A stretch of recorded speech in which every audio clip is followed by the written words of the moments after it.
Hello students, welcome to maths and more. ये मैं complex number बता रहा था। तो जो पहला पार्ट है उसमें मैंने कॉम्प्लेक्स नंबर के बारे में बताया, और जो आपका आई होता है आयोटा, उसके पावर के बारे में बताया कि सम जो होगा इवन पावर हो, कंजुगेटिव ऑड पावर हो या आपका कंजुगेटिव पावर हो, क्या होगा। अब हम जेड जैसे दिया आपको यहाँ पे ये बताया था कि जैसे x प्लस आई वाई है या a प्लस आई बी आप लेते हो, तो ये रियल पार्ट होता है, इमेजिनरी पार्ट होता है। अब हमको निकालना मॉडुलस ऑफ जेड। तो मॉडुलस ऑफ जेड को बोलते हैं मॉड जेड। क्या बोलते हैं?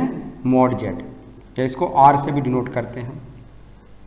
तो मॉडुलस हमको निकालना है, तो मॉडुलस का फार्मूला जो होता है अंडर रूट होता है x square plus y square. अभी कैसे आता है? तो मॉड जेड का मतलब होता है, मॉडुलस का मतलब होता है कोई भी कॉम्प्लेक्स नंबर है, उस कॉम्प्लेक्स नंबर का ओरिजिन से डिस्टेंस जो होता है, क्या होता है? Distance of origin. ओरिजिन से जो डिस्टेंस होता है वही आपका क्या होता है? मॉडुलस होता है। अब ओरिजिन से डिस्टेंस का मतलब क्या हुआ कि जो ये आपका कॉम्प्लेक्स नंबर है x, y, तो इसमें जो आपका ऑर्डर पेयर बनेगा x, y, ये x, y को हम कॉम्प्लेक्स प्लेन पे प्लॉट कर देंगे। जैसे या मान लो यहाँ पे है आपका, यहाँ पे ये x एक्सिस है, ये y एक्सिस है। यहाँ आपने ले लिया कहीं भी ऐसे, ये मान लो यहाँ पे पॉइंट कहीं है x, y। ये ऑर्डर पेयर को हमने x, y जो आपका दिया हुआ इसको हमने यहाँ प्लॉट कर दिया। ये आपका ओरिजिन वो है, तो ये जो डिस्टेंस होगी इसकी ओ से डिस्टेंस जो आएगी यहाँ से, ओ से इसकी जो डिस्टेंस आ रही है, यही क्या होती है? मॉड जेड होती है। क्या होती है? Mod Z. आपको पता है कि यहाँ से इसको आप करोगे तो ये आपका x होगा, यहाँ से y होगा, ये राइट एंगल बन रहा है। पाइथागोरस थ्योरम लगाओगे तो क्या होगा? Under root x square plus y square आएगा। यही मॉड जेड की वैल्यू क्या होती है? Under root x square plus y square. इसको हम बोलते हैं मॉडुलस जेड। मॉडुलस जेड क्या होता है? कोई भी कॉम्प्लेक्स नंबर दिया है उसको आप, इसको कॉम्प्लेक्स प्लेन बोलते हैं। इसको क्या बोलते हैं? Complex plane. कॉम्प्लेक्स प्लेन बोलते हैं इसको, ठीक है। ये जो होता है रियल एक्सिस होता है। ये क्या होता है? Real axis. और ये जो एक्सिस होती है इसको बोलते हैं इमेजिनरी एक्सिस। क्योंकि आपने पढ़ा होगा कि ये जो अभी पार्ट में कि ये जो है आपका रियल पार्ट होता है, ये वाई आपका इमेजिनरी पार्ट होता है। तो रियल पार्ट को हम रियल एक्सिस पे दिखाते हैं और इमेजिनरी पार्ट को हम इमेजिनरी एक्सिस पे दिखाते हैं। तो ये कॉम्प्लेक्स प्लेन पे हम इसको दिखाते हैं, और ये आपका ज्योमेट्री आ गया यहाँ पे। तो कॉम्प्लेक्स प्लेन पे एक्स वाई को हम यहाँ, जैसे ऑर्डर पेयर है, आपने इसको प्लॉट किया और ओरिजिन से जो डिस्टेंस निकाला, यही आपका क्या हो जाएगा? ये आपका मॉडुलस हो गया। उसके बाद एक वर्ड आता है कॉन्जुगेट। Conjugate of Z. तो कॉन्जुगेट ऑफ जेड को हम लिखते हैं जेड बार। किससे डिनोट करते हैं? जेड बार। जेड बार क्या होता है? ये जो आपका दिया x प्लस आई वाई, इस जेड को हम लें तो इसमें हो जाएगा x माइनस आई वाई।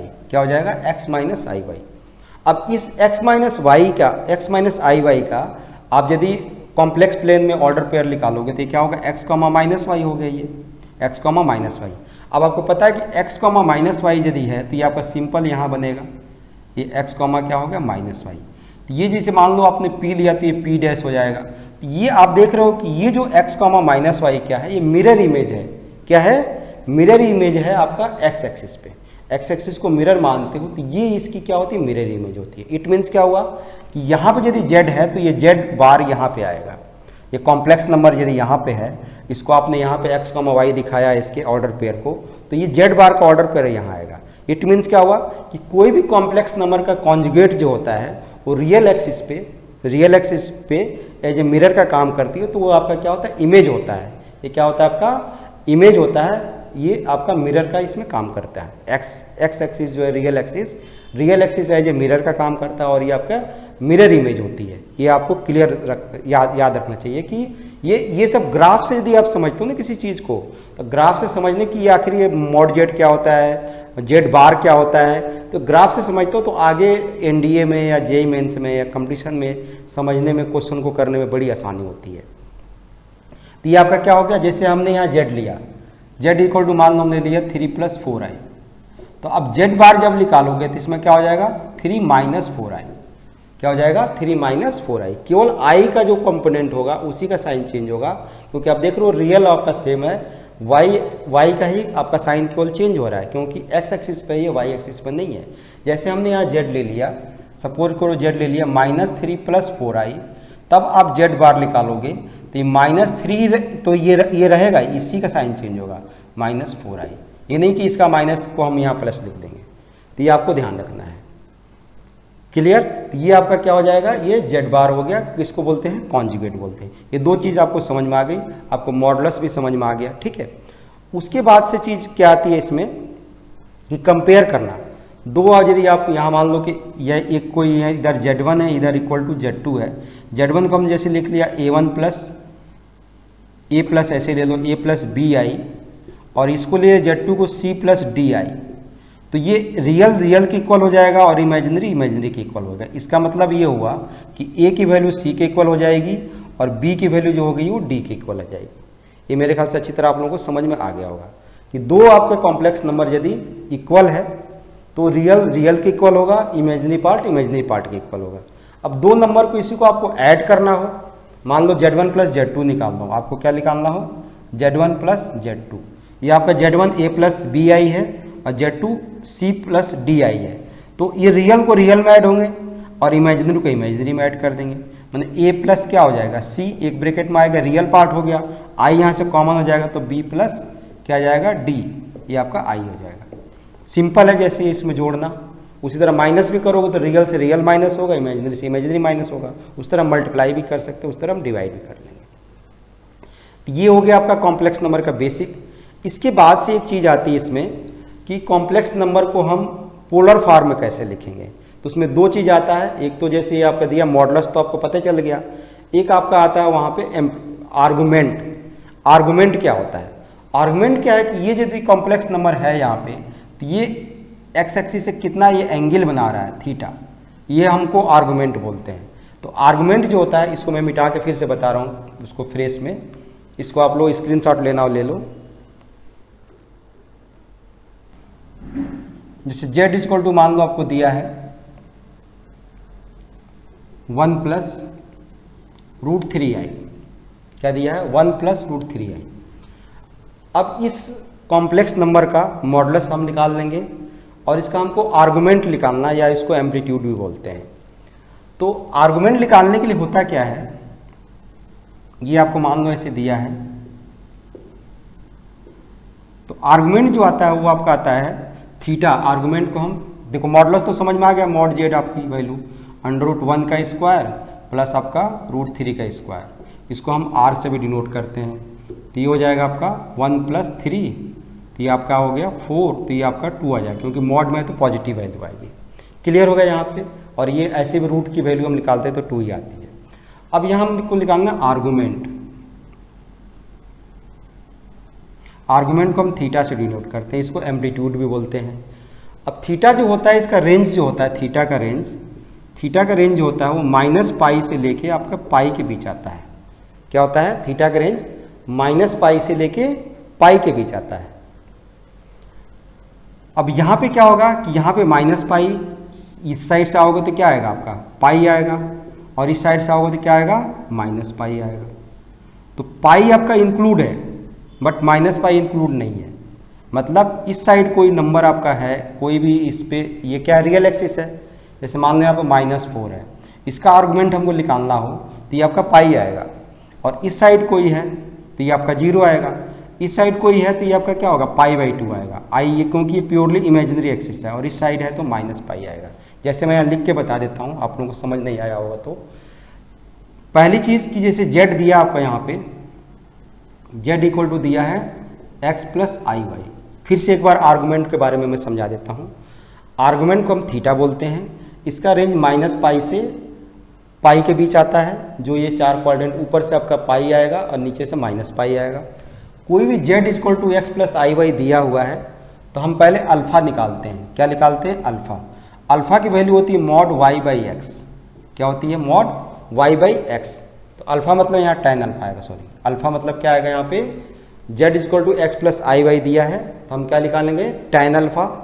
tan अल्फ़ा क्या होता है, आपको z equal to x plus i y दिया है, तो हम क्या निकालेंगे tan अल्फा। tan अल्फा होता है मॉड y बाई एक्स। अब इस अल्फा की वैल्यू आपको यहाँ से आ गई, जो भी अल्फा की वैल्यू यहाँ से आ गई निकाल लिया। अब अल्फा की वैल्यू निकाल के ये आपको 4 क्वाड्रेंट में दिया होगा, तो z यहाँ से पता चल जाएगा किस क्वाड्रेंट में लाइज कर रहा है। जो आप यहाँ पे z का ऑर्डर पेयर जो आएगा, तो आप ये देखो कि कॉम्प्लेक्स प्लेन में वो z कहाँ लाइज कर रहा है। आपको पता है इधर प्लस प्लस आता है, इधर माइनस प्लस आता है, इधर माइनस माइनस आता है, इधर प्लस माइनस आता है। इस बेस पे हम यहाँ पे निकाल लेंगे कि z कहाँ लाइज कर रहा है। इन केस z यदि फर्स्ट क्वाड्रेंट में लाइज कर रहा है, तो ये थीटा जो होगा अल्फा के इक्वल आएगा। जो आर्गुमेंट है, जो अल्फा की वैल्यू आएगी वही आ जाएगी। सेकेंड में होगा तो थीटा की वैल्यू पाई माइनस अल्फा आएगा। क्या आएगा? पाई माइनस अल्फा आएगा। थर्ड में है तो थीटा के वैल्यू जो आया पाई में उसमें माइनस लग जाएगा, पाई माइनस अल्फा। अब फोर्थ में थीटा की वैल्यू हो जाएगी वो माइनस अल्फा आएगा। ये और अच्छी तरह कब समझ में आएगा? जब इन चीज़ों को आप क्या करोगे क्वेश्चन करोगे, तब समझ में ज़्यादा आएगा आपको। ये फिर से बता रहा हूँ एक बार कि आपने क्या निकाला? मॉडुलस, मॉड जेड, ये मॉडुलस आपका है। मॉडुलस के बाद ये हम आर्गुमेंट पढ़ रहे हैं। आर्गुमेंट जो होता है वो क्या होता है? थीटा होता है। जैसे ये मान लो यहाँ पे दिया है, यहाँ पे कोई मान लो यहाँ पे कॉम्प्लेक्स नंबर है, जैसे हमने जेड इक्वल टू लिख दिया, इसी को मान लो मैं यहाँ पे माइनस बना देता, यहाँ पे क्या बना माइनस, तो ये इसकी वैल्यू जो है ये आपका माइनस स्क्वायर होता, फिर यही आता।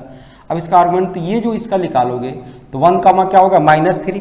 क्या हो गया? 1 कामा -3 मान लो कि यहाँ पे है कहीं ये 1 कामा, यहाँ लिख दिया 1 कामा -3 √3, सॉरी क्या है 1 कामा माइनस √3 है। तो ये चीज़ यहाँ से आ रही है। अब ये जो पूरा एंगल बना ये आपका क्या हो गया? थीटा हो गया। ये क्या हो गया? थीटा हो गया। इसको क्या बोलते हैं? आर्गुमेंट बोलते हैं। हमने निगेटिव इसलिए लिया कि आपको समझ में आ जाए। तो ये सेकेंड क्वाड्रेंट में आ रहा है। सेकेंड क्वाड्रेंट में आपका क्या है? आर्गुमेंट पाई माइनस अल्फा। अब यहाँ से अल्फा निकालो आप, ये आर्गुमेंट आ गया आपको। तब ये आप यहाँ से देखो, इसको आप कंपेयर करोगे, एक second, z equal to x plus i y से, तो यहाँ से क्या हो जाएगा आपका? x की वैल्यू आपकी 1 हो गई और y की वैल्यू क्या होगी? -√3 हो गई। अब ये देखो आपका z निकल गया, यहाँ पर निकालोगे अल्फा, tan अल्फा की वैल्यू क्या होगी? Mod y upon x, y by x मतलब करोगे क्या होगा? ये मॉड -√3 अपॉन क्या हो गया? 1। तो ये आ जाएगा, रूट से बाहर आएगा, तो ये मॉड क्योंकि निगेटिव है तो पॉजिटिव हो जाएगा। ये किसकी वैल्यू होती है? tan π/3 के। ये हो गया tan अल्फा। अब कई लोग ट्रिगो नहीं पढ़े होंगे तो π/3 उनको नहीं समझ में आएगा। π/3 क्या होता है? रेडियन में हम इसको मेजरमेंट कर बोलते हैं। जैसे हमने डिग्री में पढ़ा है ना, जैसे आपने एंगल पढ़ा है, angle theta equal to 60 degree. 60 degree को हम ये रेडियन में π/3 बोलते हैं। π/3 और 60 डिग्री दोनों बराबर होते हैं। आप लोग यहाँ लिख लो जिसको नहीं पता है कि पाई रेडियन जो होता है, पाई रेडियन होता है 180 डिग्री। तो 1 डिग्री जो होगा आपका π/180 हो जाएगा। अब जितने डिग्री को आपको चेंज करना है उसको π/180 से मल्टीप्लाई कर दो तो आपको आ जाएगा। तो इसमें अल्फा की वैल्यू कितनी हो गई? π/3 हो गई। अब देखो ये क्या है कि जो z है किस क्वाड्रेंट में लाइज कर रहा है? सेकेंड क्वाड्रेंट में। z कहाँ लाइज कर रहा है? सेकेंड क्वाड्रेंट में। तब इसका जो आर्गुमेंट जो होगा, आर्गुमेंट जो इसका आएगा, आर्गुमेंट थीटा जो होगा वो क्या होगा? Pi minus alpha. लिखेंगे since z lies in second quadrant. कहाँ लाइज कर रहा है? सेकेंड क्वाड्रेंट में। देयरफॉर आर्गुमेंट जो होगा थीटा इक्वल टू क्या हो गया? Pi minus alpha. तो ये पाई माइनस π/3, इसका मतलब कितना हो गया? 3 पाई माइनस पाई 2 π/3। तो इसका आर्गुमेंट जो होगा इस जेड का वो 2 π/3 हो गया। मॉडुलस इसका कितना हो गया? 2 आ गया। मॉडुलस 2 हो गया, आर्गुमेंट आपका कितना हो गया? 2 π/3 हो गया। तो इसको हम बोलते हैं एक पोलर फॉर्म आता है। क्या आता है? Polar form. तो इसका पोलर फॉर्म क्या होगा? यहाँ लिख देता हूँ, पोलर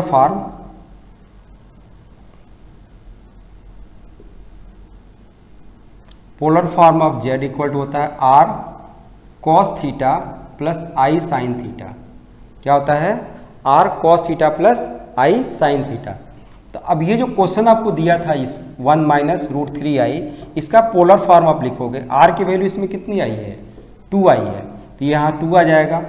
और cos थीटा, थीटा की वैल्यू कितनी है? 2 π/3।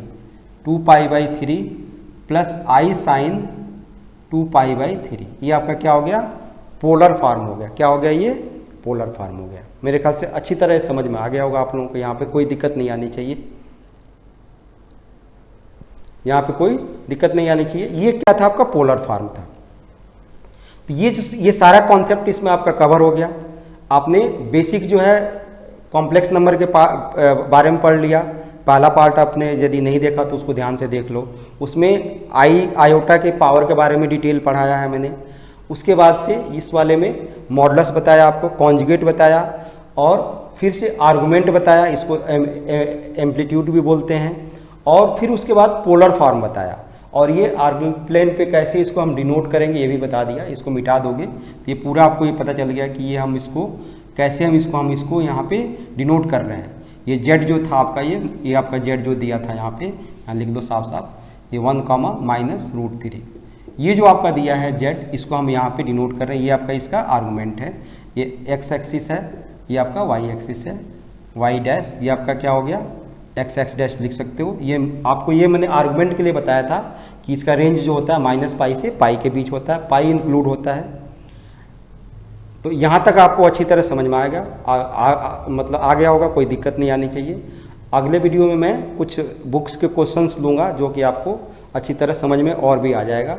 बाकी कोई डाउट वगैरह हो तो आप उसमें कमेंट बॉक्स में आप उसमें बता सकते हो।